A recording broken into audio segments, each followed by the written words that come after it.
Voltamos com o terceiro e último bloco da nossa conversa com o escritor Daniel Pedrosa. Bom, Daniel, antes da gente chegar no Retirantes, o Legado das Sombras, você escreveu 2 e-books, né? Sim, sim. Que foi o Colecionador de Pesadelos e o Jardim de Livros. Isso aí. E como eu estava falando, né, eu parti um pouco mais para esse lado mais um pouco sombrio aí, mas sempre tentando passar algumas mensagens, né, no livro. Então, o Colecionador de Pesadelos é um e-book curto, tem praticamente 50 páginas. Foi o primeiro que eu editei em inglês também, passei para a língua inglesa e tem na Amazon Internacional. Então, foi uma experiência legal. Aí fala de uma menina, né, que tem pesadelos à noite e tal, e esses pesadelos, na verdade, são induzidos por uma exposição que tem no museu, e ela foi visitar, e lá tem um ser que plantou isso na cabeça dela e visita ela toda noite. E aí tem toda essa superação dela. O Jardim de Livros são contos, ele tem ali 4, 5 contos. O primeiro conto é no mundo futuro, onde não se tem mais livros, os livros ficam em uma tenda como se fosse um circo, e as crianças vão visitar porque elas descobrem que quero ver que negócio é esse de livro que meus avós liam e hoje em dia não existe mais. E aí lá elas têm contato com os livros e elas veem a magia que é o livro, né, como que o livro interfere na vida, como é interagir com o livro em si, não simplesmente com uma história, né. Tem coisas que até, tem uma frase que eu construí lá no livro que você lê a frase, mas você não consegue fazer um filme com aquela que está escrito na frase, né? É muito interessante, mas num livro ela cabe e você consegue imaginar. Então o livro ele traz isso, né? Você consegue construir na sua cabeça imagens que você não conseguiria montar numa tela, ou até não faria sentido numa tela para você. Então foi esses livros aí. Escrever para e-book só, né? E-book também é um veículo que te interessa? A parte do livro físico, também você é um consumidor, por exemplo, de e-books? Eu leio e-book, né? Audiobook também eu ouço. Eu acho que faz sentido, é bom. Mas assim, para o escritor não faz muita diferença ele escrever e ser publicado num e-book ou num livro físico. Eu gosto mais do livro físico porque tem a relação com o livro, a relação com o leitor, né? O livro autografado, o cheiro do livro. Então eu prefiro o livro físico. Agora, se uma pessoa gosta mais de e-book, também eu acho que é bom também. Não tem nada contra, não.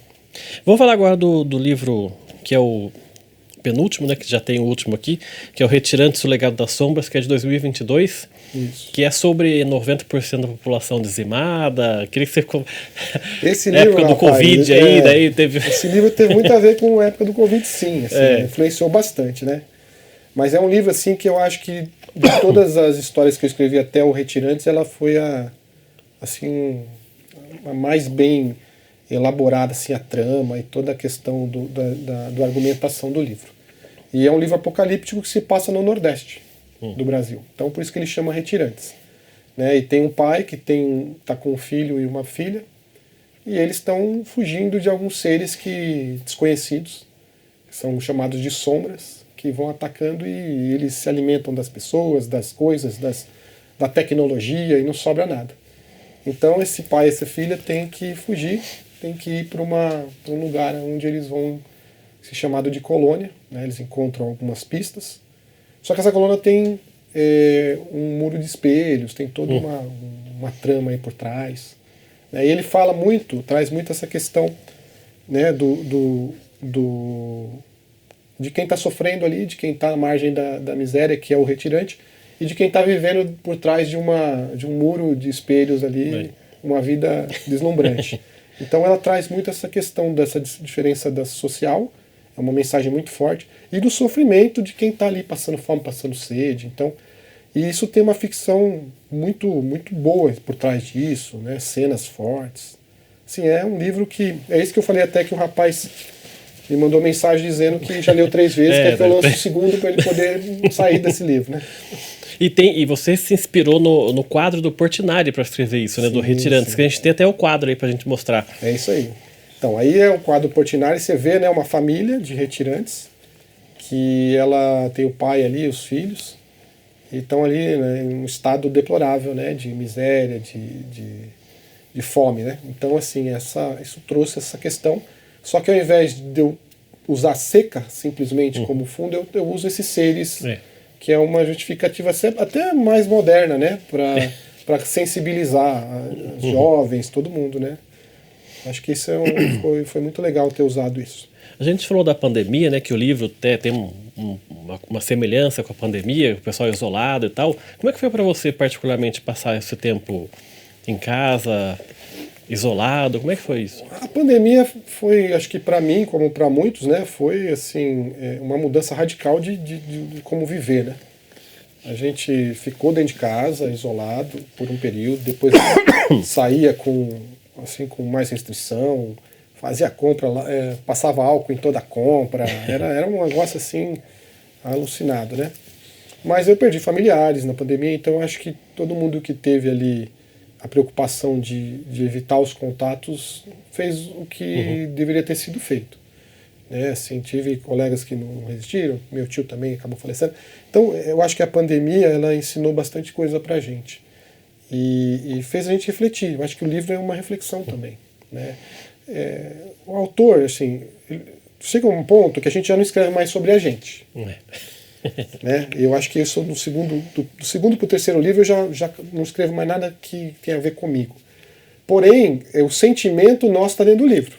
Então, por exemplo, você pega um livro que nem o Retirantes, o sofrimento do personagem, de, por exemplo, passar uma necessidade muito forte, eu imagino como se eu estivesse sentindo uma necessidade muito forte. Eu não sou do Nordeste, nunca passei fome, nem nada disso, mas o sentimento de uma perda, de uma coisa muito pesada, eu coloco no personagem, naquela situação que ele está.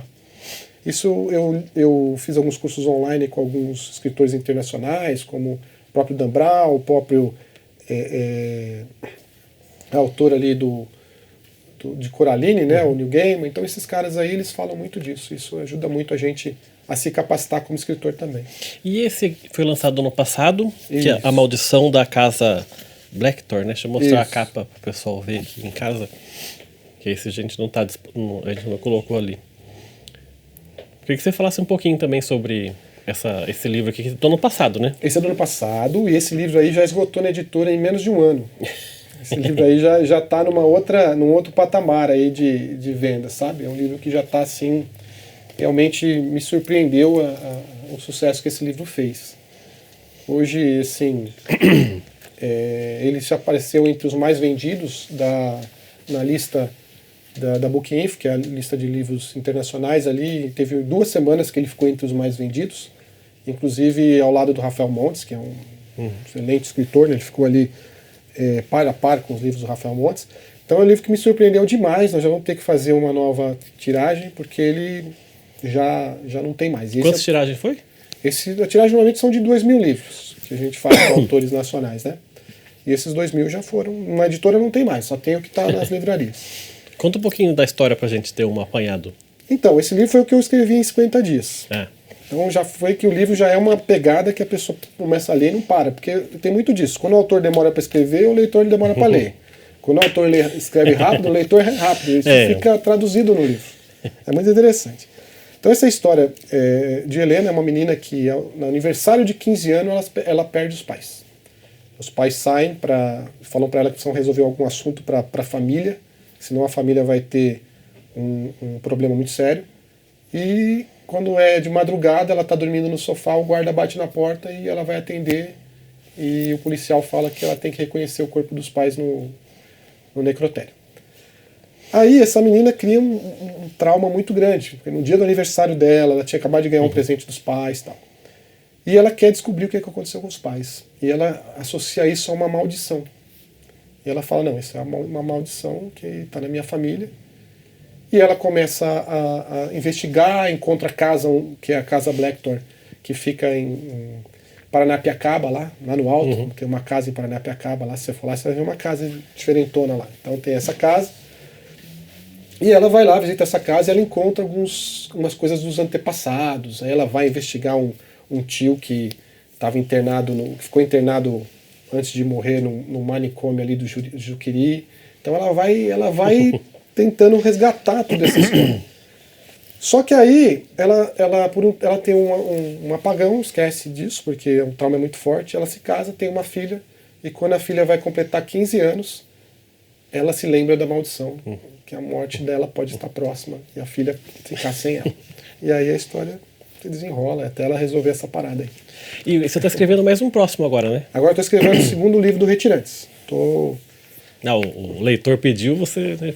Tem que fazer. O segundo livro do Retirantes está já escrevi 40 capítulos, estão faltando mais uns 5 ou 6 só. Mas vai lançar esse ano ainda ou vai... Estou querendo lançar esse ano.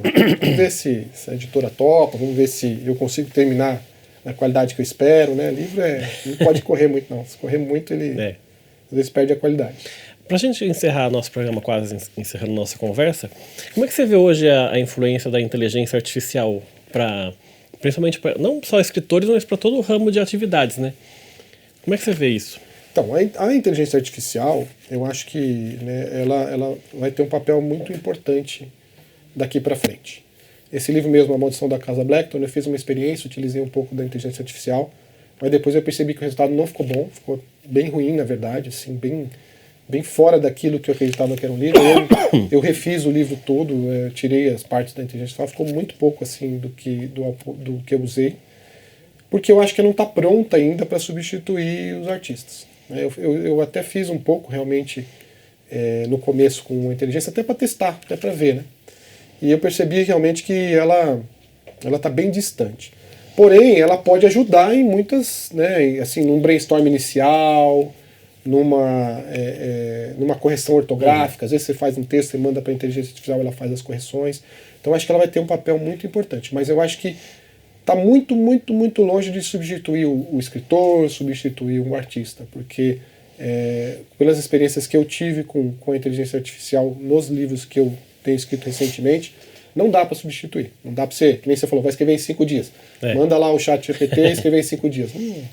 Não vai fazer. Se fizer, vai fazer alguma coisa que vai ser estranho para a leitura, vai incomodar. Eu acho que não dá para substituir, então acho que está muito longe ainda. Para chegar naquele cenário do Jardim dos Livros, está bem longe. Ah, não chega. Não chega. Eu já fiz, às vezes eu brinco, né, com a inteligência artificial, mando lá uma mensagem, às vezes mando um texto, às vezes eu mandei 4, 5 textos juntos, mandei ele juntar, começou a girar e falou erro, e não conseguiu girar. Aí eu falei, eu sei que você não está preparado ainda, né, mandei brincando. Aí ele falou, você tem razão, é muito complexo, ainda não estou preparado. Eles gostam muito de, né, a inteligência artificial parece que gosta de puxar meio o saco de quem está né, do outro lado da tela ali. Mas eu tenho certeza que os autores têm muito espaço. E no futuro, eu acho que a inteligência artificial vai ter que contratar os autores e escritores para fazer coisas novas. Porque ela vai estar tão viciada num ciclo de coisa já existente que ela não vai conseguir criar coisas novas. Quem cria coisas novas são os seres humanos. Então talvez no futuro ela contrate os seres para criar coisas novas, né, a gente? Porque ela vai estar aí, vai continuar estando aí, eu acho que para sempre agora. Então vai ter que aprender a conviver com isso. Tá certo, quero agradecer muito a sua participação aqui. Obrigado por ter vindo e aceitado essa nossa conversa aqui. Obrigado aí, Rodrigo. Parabéns aí pelo programa. Sucesso aí para vocês e para toda a emissora aí, tá bom? Obrigado pela sua participação. O programa Gente em Destaque fica por aqui. A gente volta numa próxima oportunidade. Até lá.